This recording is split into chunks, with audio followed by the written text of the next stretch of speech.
बाई ग कशी आली गी भिंगरी अचानक? काय झालं ग बेटा, कशी आली तू अचानक? सांगितलं पण नाही तू.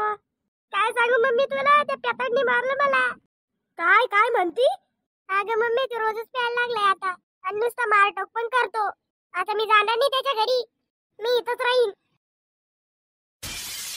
आता बाई ग, आता ही भिंगरी इथंच राहीन. आता मी कोणाचं करीन? आता काय काय करू, काम करून करून मला काही व्हायचं नाही. बाबा म्हणजे तिने मारलं का तुला? हा ना मम्मी, हा ना. मग काय खोटं बोलतेय का मी? हा मग तोंड चालवलं असणारी ना, मग मारलं मग काय व्हायचं? बरं बरं, तू नको जाऊ तुझ्या घरी. उद्या येऊ दे त्याला, मी पाहते त्याला. हो मा, मी आता जाणार नाही त्याच्या घरी. काम करत नाही, धंदा करत नाही, दिवसभर दारू पिऊन पडेल राहत. 2 एकर वावर होतं ते पण विकून टाकलं त्यांनी मग पिऊ पिऊ.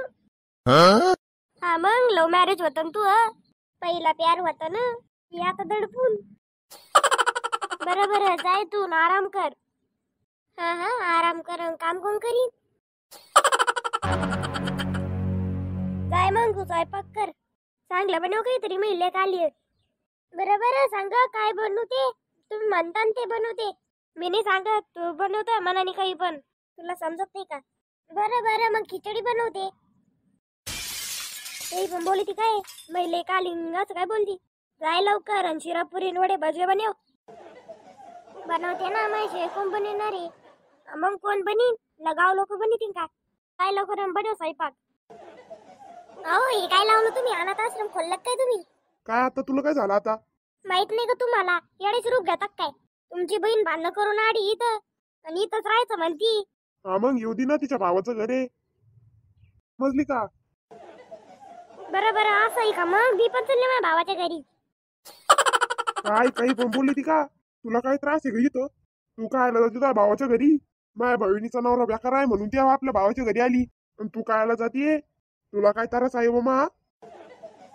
अरे मला काही त्रास नाही. तू तरी मला नुसतं कामासाठीच ठेवलीये. नुसतं काम करायला पडते मला नुसतं घरात. तुला काय आहे? कोणाचं करू मी? खाऊन घे तुम्हाला. तुझं करू का काय मायचं करू, काय बहिणीचं करू? सगळ्यांचा ठेका घेतलाय ना मी. जास्त बोलली ती का? माझ्या बहिणीच्या 2 चपाती करायला भारी जातात काय तुला? तेवढं सुख देतय, तेवढं देवकर बसून राहील तू बाया. चांगला रेदडीत नवरा भेटायला पाहिजे होता तुला, मग समजलं असतं तुला डालड्याचा भाव. ये तो सब मेरे भी भारी पड़ गया.